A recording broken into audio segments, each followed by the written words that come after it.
ഇപ്പോൾ പ്രതിപക്ഷ നേതാവ് വി ഡി സതീശൻ വോട്ട് ചെയ്യാനായി പരവൂർ സ്കൂളിലുണ്ട്. ആജ്ഞ രവീന്ദ്രനും അവിടെയുണ്ട്.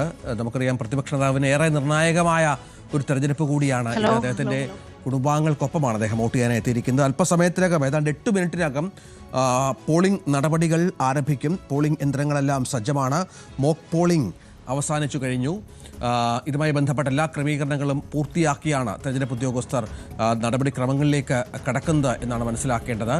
പ്രതിപക്ഷ നേതാവ് വോട്ട് ചെയ്യാനായി എത്തിയ ദൃശ്യങ്ങൾ കാണാം. രാവിലെ തന്നെ വോട്ട് ചെയ്ത ശേഷം അദ്ദേഹം മടങ്ങും. മറ്റ് പ്രധാനപ്പെട്ട മണ്ഡലങ്ങളിലേക്കും മറ്റും പ്രതിപക്ഷ നേതാവിന് പോകേണ്ടതുണ്ട്. നിരവധി മേഖലകളിൽ സന്ദർശനം നടത്തേണ്ടതുണ്ട്. അതുകൊണ്ട് തന്നെ രാവിലെ വോട്ട് ചെയ്ത് മടങ്ങുക എന്നുള്ളതാണ് ഏറ്റവും പ്രധാനപ്പെട്ട കാര്യമായി മനസ്സിലാക്കേണ്ടത്. ഇന്ന് രാവിലെ 7 മണിക്ക് തന്നെ പ്രധാനപ്പെട്ട നേതാക്കളൊക്കെ വോട്ട് ചെയ്യും. രാജീവ് ചന്ദ്രശേഖർ രാവിലെ 7 മണിക്ക് വോട്ട് ചെയ്യും. ഒപ്പം ശശി തരൂർ ആ സമയത്ത് വോട്ട് ചെയ്യുമെന്നാണ് മനസ്സിലാക്കേണ്ടത്. മുഖ്യമന്ത്രി പിണറായി വിജയൻ ധർമ്മടത്തുണ്ട് ദിവസങ്ങളിലായി. അദ്ദേഹവും ഒരുപക്ഷെ രാവിലെയോടുകൂടി തന്നെ വോട്ട് ചെയ്തേക്കാം. കാരണം കനത്ത ചൂടാണ്. ഈ ചൂട് സമയത്ത് വോട്ടർമാർ പോളിംഗ് ബൂത്തുകളിൽ എത്തുക എന്നുള്ളത് എളുപ്പമുള്ള കാര്യമല്ല. നടൻ സുരേഷ് ഗോപി നടനും കേന്ദ്രമന്ത്രിയുമായ സുരേഷ് ഗോപിയെയും ദൃശ്യങ്ങളിൽ കാണാം. ബി ഗോപാലകൃഷ്ണൻ ഒപ്പമുണ്ട്.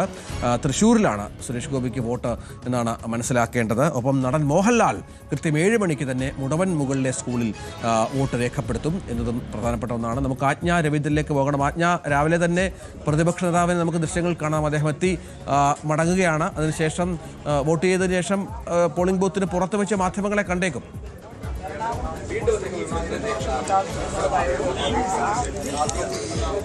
തീർച്ചയായിട്ടും രഞ്ജിത്ത്, അദ്ദേഹം ഇപ്പോൾ വോട്ട് ചെയ്യാൻ വേണ്ടിയിട്ട് ബൂത്തിലേക്ക് എത്തിയിരിക്കുകയാണ്. കേസരി ആർട്സ് ആൻഡ് സയൻസ് കോളേജിൽ ആണ് ഉള്ളത് പ്രഭുവിലെ. അദ്ദേഹം ഇവിടെയാണ് എല്ലാ തവണയും അദ്ദേഹത്തിൻ്റെ പോളിംഗ് ബൂത്ത് തന്നെയാണ് എല്ലാ തവണയും അദ്ദേഹം ഇവിടെ തന്നെയാണ് എത്താറുള്ളത്. പ്രതിപക്ഷ നേതാവ് വോട്ട് ചെയ്യാനായി തയ്യാറായിരിക്കുന്നു. ഇനി 7 മിനിറ്റ് മാത്രമാണ് പോളിംഗ് ആരംഭിക്കാൻ ബാക്കിയുള്ളത്. ഈ തെരഞ്ഞെടുപ്പ് കാലയളവിൽ ഉടനീളം അദ്ദേഹത്തിൻ്റെ നേതൃത്വത്തിൽ തന്നെയാണ് UDFും കോൺഗ്രസ് സംവിധാനവും എണ്ണയിട്ട യന്ത്രം പോലെ ചലിക്കുകയും മറ്റും ചെയ്തത്. നിരവധി തെരഞ്ഞെടുപ്പ് വിജയങ്ങൾ കോൺഗ്രസിന് നേടിക്കൊടുത്ത UDFിന് നേടിക്കൊടുത്ത ഒരു പശ്ചാത്തലം കൂടിയുണ്ട് അദ്ദേഹത്തിൻ്റെ ഈ പ്രതിപക്ഷ നേതാവിൻ്റെ കാലയളവിൽ ഉടനീളം. ലോക്സഭാ തെരഞ്ഞെടുപ്പിൽ 19 സീറ്റുകളും നേടിക്കൊടുത്തു. അതിനുശേഷം 18 സീറ്റുകൾ നേടിക്കൊടുത്തു. അതിനുശേഷം പ്രദേശ തെരഞ്ഞെടുപ്പിൽ അപ്രതീക്ഷിതമായ വിജയം ഐക്യജനാധിപത്യ മുന്നണിക്ക് നേടിയതും വി ഡി സതീശൻ്റെ നേതൃത്വത്തിലാണ്. നിരവധി ഉപതെരഞ്ഞെടുപ്പുകളിൽ വലിയ വിജയം മുന്നണിക്ക് സമ്മാനിക്കാനും അദ്ദേഹത്തിന് സാധിച്ചു എന്നുള്ളത് ഏറ്റവും പ്രധാനപ്പെട്ട ഒന്നാണ്. അദ്ദേഹത്തിൻ്റെ കൂടി അഗ്നിപരീക്ഷയായി ഈ തെരഞ്ഞെടുപ്പ് മാറുന്ന സാഹചര്യവും നിർണായകമാണ്. ഏതായാലും കേന്ദ്രമന്ത്രി സുരേഷ് ഗോപിയെ നമ്മൾ നേരത്തെ ദൃശ്യങ്ങൾ കണ്ടിരുന്നു. ഗുരുവായൂർ ദേവസ്വം ഇംഗ്ലീഷ് മീഡിയം സ്കൂളിലാണ് അദ്ദേഹം വോട്ട് ചെയ്യാൻ എത്തിയിരിക്കുന്നത്. 137 നമ്പർ ബൂത്തിലാണ് അദ്ദേഹം എത്തിയിരിക്കുന്നത്. പ്രതിപക്ഷ നേതാവാകട്ടെ north Paravur Kesari memorial arts and science കോളേജിലെ ബൂത്തിൽ വോട്ട് ചെയ്യാനെത്തും. ആജ്ഞ തുടരാം. ആജ്ഞ ഇപ്പോൾ ശബ്ദം ക്ലിയറായി എന്ന് മനസ്സിലാക്കുക. തുടരാം.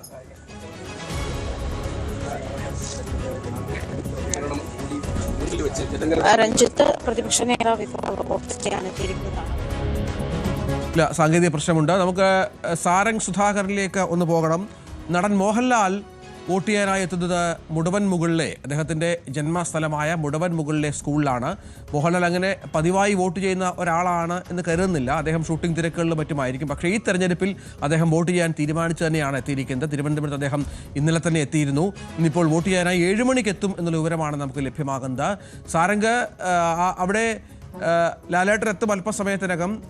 അദ്ദേഹത്തിനും സ്വാഭാവികമായും ഒരുപക്ഷെ സംസാരിച്ചേക്കാം മാധ്യമങ്ങളോട്. കാരണം ജനാധിപത്യപരമായ അവകാശവും വളരെ പ്രധാനപ്പെട്ട ഒരു തെരഞ്ഞെടുപ്പുമാണല്ലോ. എന്തൊക്കെയാണ് അവിടുത്തെ വിശേഷങ്ങൾ?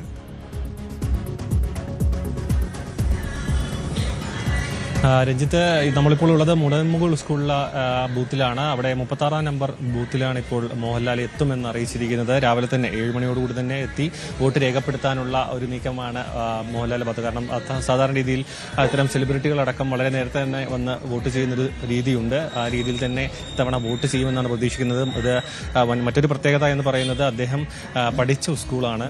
ചെറുപ്പകാലത്ത് ഈ സ്കൂളിലാണ് മോഹൻലാൽ പഠിച്ചിട്ടുണ്ടായിരുന്നത്. ആ സ്കൂളിൽ തന്നെയാണ് അദ്ദേഹം ഇപ്പോൾ വോട്ട് ചെയ്യാൻ എത്തുന്ന എന്നൊരു പ്രത്യേകതയും കൂടിയുണ്ട്. അവസാനമായി 2019 ഇലക്ഷനിലാണ് അദ്ദേഹം വോട്ട് ചെയ്യാൻ വേണ്ടി മുടമുകളിലേക്ക് എത്തിയത്. നമുക്കറിയാം അദ്ദേഹം ഇപ്പോൾ തിരുവനന്തപുരത്തല്ല താമസിക്കുന്നത്. അപ്പോഴും വോട്ട് ഇവിടെ നിന്നും മാറ്റിയിട്ടില്ല. ഇവിടെ തന്നെയാണ് ഇപ്പോഴും വോട്ട് ഉള്ളത്. ഇങ്ങനെ ഇടപെട്ട് കഴിഞ്ഞ നിയമസഭാ ഇലക്ഷനിൽ വോട്ട് രേഖപ്പെടുത്തിയിരുന്നില്ല. പക്ഷേ ഇത്തവണ എത്തുമെന്നാണ് അറിയിച്ചത്. മാത്രമല്ല നമുക്കറിയാം അമ്മയുടെ വിയോഗത്തിന് ശേഷം അദ്ദേഹം വീണ്ടും സ്വന്തം നാട്ടിലേക്ക് വോട്ട് ചെയ്യാനായി എത്തുകയാണ്. എന്ത് തന്നെയായാലും 7 മണിക്ക് തന്നെ ആദ്യം തന്നെ എത്തി വോട്ട് രേഖപ്പെടുത്തുമെന്നാണ് ലഭിക്കുന്ന വിവരം. അതിനൊപ്പം തന്നെ നോക്കുകയാണെന്നുണ്ടെങ്കിൽ സ്കൂളിലും അത്യാവശ്യം ജനപങ്കാളിത്തം രാവിലെ തന്നെ അത്യാവശ്യം ക്യൂ ഇപ്പോൾ തന്നെ ഉണ്ട്. വോട്ട് രേഖപ്പെടുത്തി തുടങ്ങിയിട്ടില്ല. 7 മണിക്കാണ് ആരംഭിക്കുന്നത് സ്വാഭാവികമായും. അപ്പോൾ തന്നെ 36 നമ്പർ ബ്ലോക്കിലടക്കം ചെറിയ രീതിയിലുള്ള ക്യൂ ഇപ്പോൾ തന്നെ രൂപപ്പെട്ടിട്ടുണ്ട്. നമുക്കറിയാം രാവിലെ വോട്ട് ചെയ്ത് ജോലിക്ക് പോകേണ്ട നിരവധി പേരുണ്ട്. അങ്ങനെ ജോലിക്ക് പോകുന്നതിന് മുൻപ് വോട്ട് രേഖപ്പെടുത്താനുള്ള ഒരു ആ രീതിയിലാണ് ഇപ്പോൾ ജനങ്ങൾ ഇവിടേക്ക് എത്തി തുടങ്ങിയിരിക്കുന്നത്. 36 നമ്പർ ബൂത്തിലും അതിനടുത്തുള്ള മറ്റ് ബൂത്തിലെല്ലാം അത്യാവശ്യം ജനപങ്കാളിത്തം രാവിലെ തന്നെ ഉണ്ട്. നമുക്കറിയാം ഇനി അധികം വൈകാതെ തന്നെ വോട്ടെടുപ്പും ഇവിടെ നിന്ന് ആരംഭിക്കും. അപ്പോൾ തന്നെ മോഹൻലാൽ ഇവിടേക്ക് എത്തുമെന്നൊരു പ്രതീക്ഷയിലാണ്. രഞ്ജിത്ത് സൂചിപ്പിച്ച പോലെ തന്നെ വലിയ ഒരു ജനാധിപത്യ പ്രക്രിയയുടെ ഒരു സുപ്രധാന ദിവസമാണെന്ന്. അതുകൊണ്ട് തന്നെ അദ്ദേഹത്തിന്റെ ഒരു പ്രതികരണവും നമ്മൾ പ്രതീക്ഷിക്കുന്നുണ്ട്. എന്തിനായാലും അദ്ദേഹം ഉടൻ തന്നെ ഇവിടേക്ക് എത്തുമെന്നുള്ള പ്രതീക്ഷയിലാണ് ഇപ്പോൾ ഉള്ളത്. രഞ്ജിത്ത്, അതാണ് സാഹചര്യം. ഏതായാലും മോഹൻലാൽ അടക്കമുള്ള പ്രമുഖ താരങ്ങൾ വോട്ട് ചെയ്യാനെത്തുന്നു എന്നുള്ളത് ജനാധിപത്യ സംവിധാനത്തിൽ അവർക്കുള്ള വിശ്വാസ്യത കൂടി തിരക്കുകളുടെ ഇടയിലും വരുന്നു എന്നുള്ളത്. അതിനോടുള്ള വിശ്വാസ്യത, അതിൻ്റെ പ്രാധാന്യമൊക്കെ മനസ്സിലാക്കിയാണ് ലാലേട്ടനടക്കം എത്തുന്നത്. മറ്റ് പ്രധാനപ്പെട്ട താരങ്ങളും വോട്ട് ചെയ്യും എന്നാണ് മനസ്സിലാക്കേണ്ടത്. ഇപ്പോൾ വി ഡി സതീശനെ ദൃശ്യങ്ങളിൽ കാണാം. കേന്ദ്രമന്ത്രി കൂടിയായ സുരേഷ് ഗോപിയെ ദൃശ്യങ്ങളിൽ കാണാം.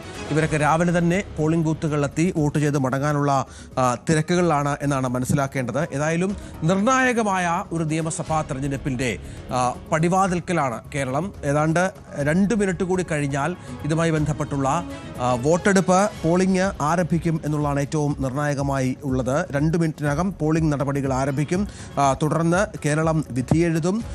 മുന്നണികളുടെ നെഞ്ചിരിപ്പ് കൂട്ടിക്കൊണ്ടുള്ള ഏതാണ്ട് 10-24 ദിവസങ്ങൾ കഴിയണം റിസൾട്ട് വരാൻ. 4-ാം തീയതി മെയ് 4-നാണ് വോട്ട് എണ്ണൽ ഉണ്ടാവുക എന്നുള്ളതും ഏറ്റവും പ്രധാനപ്പെട്ട ഒന്നാണ്. അങ്ങനെ ആ തെരഞ്ഞെടുപ്പ് 10-24 ദിവസം നീണ്ടുനിന്ന തെരഞ്ഞെടുപ്പ് പ്രചാരണ കോലാഹലങ്ങൾക്ക് ശേഷം ഇപ്പോൾ കേരളം ബൂത്തിലേക്ക് കടക്കാനായി ഒരുങ്ങുകയാണ്. 2 മിനിറ്റിനകം പോളിംഗ് ആരംഭിക്കും. മോക്ക് പോളിംഗ് അടക്കം വിജയകരമായി ഉദ്യോഗസ്ഥർ പൂർത്തിയാക്കി കഴിഞ്ഞു.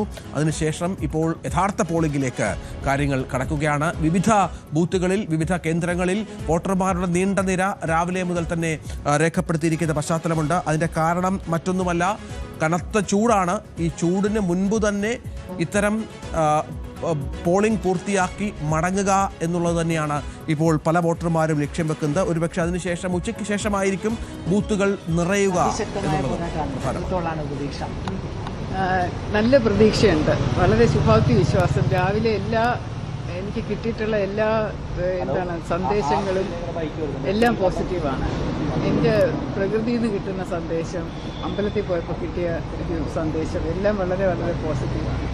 ഇപ്പോൾ രാവിലെ വോട്ട് ചെയ്ത് മറ്റു ബൂത്തുകളിലേക്ക് പോകും. അതെ, ഞാൻ വിചാരിച്ചു എൻ്റെ ഈ ഒരു കാര്യം തീർത്ത് കഴിഞ്ഞ പിന്നെ ഇടയ്ക്കൂടെ മാറണ്ടല്ലോ.